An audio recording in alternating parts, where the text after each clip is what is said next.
গৌরবঙ্গের 3 জেলায় পানীয় জল পরিষেবা বন্ধ করে দেওয়ার হুমকি। জলই জীবন আমরা জানি, কিন্তু আমাদের পিঠ দেওয়ালে ঠেকে গেছে, কিছু করার নেই, এমনই হুঁশিয়ারি দিয়ে এবারে আন্দোলনে নামলো গৌরবঙ্গের 3 জেলার পাম্প অপারেটররা। অভিযোগ, তারা কেউ 7 মাস, কেউ আবার 1 বছরের উপরে বেতন না পেয়ে পথে বসতে চলেছে।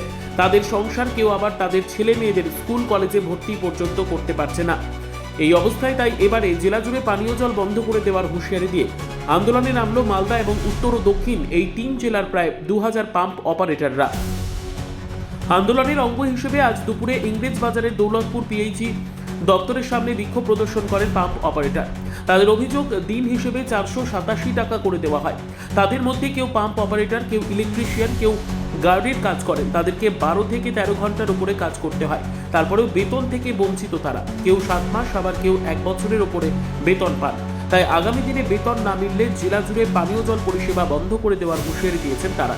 তবে যদিও এই বিষয়ে জেলা পিএইচই দপ্তরের আধিকারিক তাপস মণ্ডল কোনো মন্তব্য করতে চাননি। আমরা গত 6 মাস থেকে বেতন পাচ্ছি না, তার জন্য কি সমস্যা হচ্ছে? সমস্যা তো হবে। এই বেতনের উপরে অনেকের পরিবার ডিপেন্ড করছে, বাচ্চা কাচ্চার পড়াশোনা। এখন তো ভর্তির সময়, ওদেরকে তো ভর্তি করাতে পারছি না। কত করে আপনাদের বেতন দেওয়ার কথা? বেতন দেওয়ার কথা 487 টাকা করে। কতদিন পাননি? তো আমি আমার কথা বলছি, আমি 422 পাচ্ছি। কতদিন পাননি বেতন? আমি 3 মাস পাইনি। এরকম কতজন আছেন আপনাদের? তাছাড়া আমি 2020 থেকে এরিয়ার যেটা সম্পূর্ণ আমার ডিউ আছে, আমি এখন পর্যন্ত পাইনি। আজকে কি করছেন? আজকে আমরা আমাদের বেতনের জন্য আন্দোলন করছি যে আমাদেরকে শীঘ্রই বেতন দেওয়া হোক। যদি আপনাদের দাবি না মানে কি করবেন? দাবি না মানলে আমরা জল বন্ধ করে দিব। ওনাদের হাতে যদি থাকে তো আমাদেরও হাতে তো আছে। জলই তো জীবন। জল যদি না পাই তাহলে পাবলিকেরই তো বন্ধ হবে, তো ওনাদেরও তো বন্ধ হবে। গোড়া বন্ধ করে দিলে তো অটোমেটিক সবটা বন্ধ হয়ে যাবে। একটা যেমন ট্যাঙ্কে জল উঠছে, আমি যদি মোটরটাই অফ করে দিই তাহলে তো ট্যাঙ্কে জল যাবে না। সেই রকম আমি গোড়াটাই বন্ধ করে দেবো, আমি জলই বন্ধ করে দেবো। আমাদের মূল বিক্ষোভ কর্মসূচি আমাদের বেতন নিয়ে। আমরা আজকে 7 মাস 8 মাস বেতন পাচ্ছি না। আমাদের বেতন না পেয়ে আমরা খুব অসহায় অবস্থার মধ্যে আছি। ছেলেকে স্কুলে ভর্তি করতে পারছি না।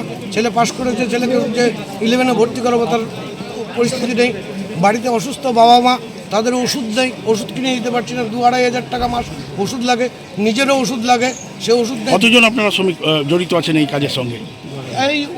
আমরা এই উত্তর দক্ষিণ মালদার মধ্যে প্রায় 3000।